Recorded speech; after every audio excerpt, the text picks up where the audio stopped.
Hello दोस्तों, जय Hind. Academy for education में आपका स्वागत है।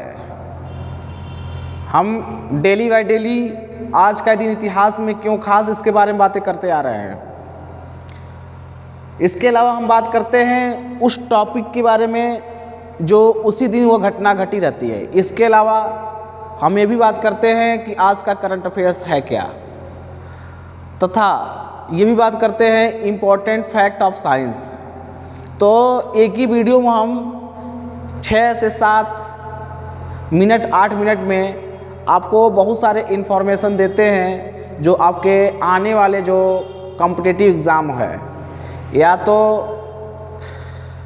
जितने भी आपके जीके के क्वेश्चन होते हैं सब आपको इसमें मिल जाते हैं। तो चलिए आज हम बात कर लेते हैं 11 फरवरी का दिन इतिहास में क्यों खास है। इसके अलावा हम बात करेंगे रायसीना वार्ता 2020 के बारे में। ये करंट अफेयर्स का मुद्दा था। ध्यान दीजिएगा, हम वो करंट अफेयर्स बताएंगे जो आपको कहीं न कहीं किसी न किसी रूप में मिलते हैं तो क्वेश्चन के रूप में। तो और इसके बाद हम बात करेंगे GS fact, general science fact. तो चलिए बात कर लेते हैं आज ही के दिन, मतलब 11 फरवरी का दिन के दिन ही 1978 में चीन ने अरस्तु, शेक्सपियर तथा डिंकेस की रचनाओं पर सेस लगाया गया और उसके बाद क्या किया गया, प्रतिबंध को आज ही के दिन हटा लिया गया। 2010 में आज ही के दिन भारत के परमाणु ऊर्जा आयोग के अध्यक्ष श्री कुमार बनर्जी और ब्रिटिश उच्चायुक्त रिचर्ड स्टाग ने भारत ब्रिटेन असैन्य परमाणु करार संबंधी संयुक्त घोषणा पर हस्ताक्षर किए। आज ही के दिन 1847 में थॉमस एल्वा एडिसन अमेरिकी आविष्कारक का जन्म हुआ। उनके नाम पर 1093 पेटेंट है जो विश्व रिकॉर्ड है।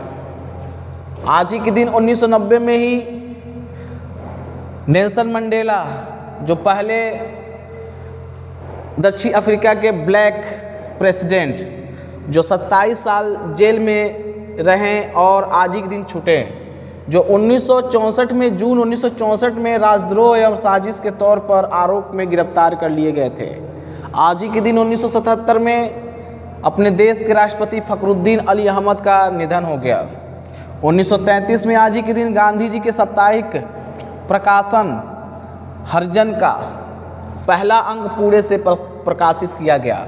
1963 में आज ही के दिन वर्ष 1962 के भारत चीन युद्ध से पहले भारत को 12 मिग लड़ाकू विमान की 4 पहली खेप मुंबई पहुंचा। ये किसने दिया था? रूस ने दिया था। 1997 में आज ही के दिन भारतीय खगोल वैज्ञानिकविद जयंत बी नर्लिकर को यूनेस्को के कलिंग पुरस्कार से सम्मानित किया गया। अब चलिए बात कर लेते हैं दूसरा टॉपिक, रायसीना वार्ता 2020। देखिए, तो 2020, 2021, 2022 में जितनी घटनाएं होती हैं मुद्दे के रूप में हम बात करते रहेंगे। ये आपके लिए क्या होते हैं, इम्पोर्टेंट पॉइंट होते हैं मुद्दे के रूप में, जो आपको बहुत कम मिलता है, कम समय में इतना वीडियो। तो चलिए बात कर लेते हैं आज इसके बारे में। तो रायसीना वार्ता 2020 की बात करते हैं तो नई दिल्ली में 14 से 16 फरवरी 2020 के लिए रायसीना वार्ता या रायसीना डायलॉग हुआ। इसमें 12 देशों के विदेश मंत्री इसमें उपस्थित थे और 100 देशों के 700 विशेषज्ञ उपस्थित थे, भाग लिए थे। उद्घाटन सत्र में प्राइम मिनिस्टर मोदी और प्लस विदेश मंत्री जो थे एस जयशंकर इसमें भाग लिए।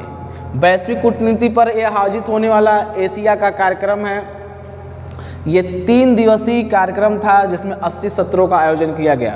तो चलिए मुख्य बातें कर लिया जाए तो 5वां संस्करण था जिसका थीम क्या था, नेविगेटिंग द अल्फा सेंचुरी। क्या थीम था 5वां संस्करण का? Navigating the alpha century. Agenda क्या थी? एजेंडा इसमें यह बताया गया था 2030 तक आधुनिक विश्व में प्रौद्योगिकी की भूमिका निभाया जाएगा और जलवायु परिवर्तन, आतंकवाद का मुकाबला किया जाएगा। रायसीना वार्ता की पृष्ठभूमि की बात किया जाए तो 2014 में जब नरेंद्र मोदी प्रधानमंत्री बने थे तो 2016 में इसको पहली बार वार्ता आयोजित किया गया। 2017 में इसका थीम क्या था, सब्जेक्ट के रूप में the new normal मल्टीलैटरिज्म with multi priority. 2018 में इसका थीम क्या था? Managing disruptive transition ideas institution and Indians. 2019 में इसकी थीम क्या थी? बदलती राजनीति, अर्थव्यवस्था और स्ट्रेटजिक लैंडस्केप पर चर्चा होना। 2016 को छोड़ करके सभी डायलॉग जनवरी महीने में आयोजित किए जाते हैं, लेकिन अब की बार जो है 2020 का जो रायसीना वार्ता हुआ था 14 से 16 फरवरी 2020 के बीच में हुआ था। चलिए इसके बाद और कुछ हम बात कर लेते हैं। क्या FATF है? क्या देखिए, FATF financial action task force है जो स्वतंत्र अंतर सरकारी निकाय है। ये काम क्या करता है? आतंकी फंडिंग और मनी लॉन्ड्रिंग गतिविधियों के लिए ग्लोबल फाइनेंशियल सिस्टम के दुरुपयोग को रोकता है और नीतियां विकसित करता है, और जो क्या करता है कि जो इसको बढ़ावा देता है उसके ऊपर कंट्रोल करता है। इसकी स्थापना कब की गई थी? जुलाई 1989 में। कहाँ किया गया था? पेरिस में आयोजित शिखर सम्मेलन। और किसका शिखर सम्मेलन था? G7 देशों का शिखर सम्मेलन था। इसमें दो सूची, FATF में दो सूची जारी की जाती है, एक ब्लैक लिस्ट वाली, एक ग्रे लिस्ट वाली। वर्तमान में पाकिस्तान ग्रे लिस्ट में है। तो ध्यान दीजिएगा, ब्लैक लिस्ट में कौन होता है? जो आतंकवादी का समर्थन करता है और मनी लॉन्ड्रिंग के बारे में समर्थन करता है, उसे किस में रखा जाता है? ब्लैक लिस्ट में रखा जाता है। और जो आतंकवादी और मनी लॉन्ड्रिंग गतिविधियों का बढ़ावा मिलता है उसे किस में रखा जाता है? ग्रे लिस्ट में रखा जाता है। ये दोस्तों क्या था? हमारा रायसीना वार्ता 2020 का कुछ इंपॉर्टेंट फैक्ट थे जो आपको जानना चाहिए। इसके अलावा हम मिलेंगे जितने भी इम्पोर्टेंट टॉपिक होते हैं करंट अफेयर्स के, उसमें हम बातें करते रहेंगे। तो आपको क्या करना है? अधिक से अधिक इसको देखना है, जिससे आपको इम्पोर्टेंट क्वेश्चन के रूप में प्राप्त हो जाएंगे। तो चलिए हम बात कर लेते हैं जनरल साइंस है, जो तीसरा टॉपिक होगा, थर्ड टॉपिक GS फैक्ट। तो आज बात करेंगे पुष्पी पादपों में लैंगिक जनन के दौरान कौन सी घटनाएं होती हैं। तो इसमें कई घटनाएं होती हैं। तो देखिए, पहली घटना क्या होता है कि पुष्प का निर्माण होता है। देखिए, जब लैंगिक जनन होता है पुष्पी पादपों में तो इसमें कई घटनाएं होती हैं। पहली घटना क्या है? पुष्प का निर्माण। पुष्प पादप का लैंगिक अंग होता है। पुष्प क्या होता है?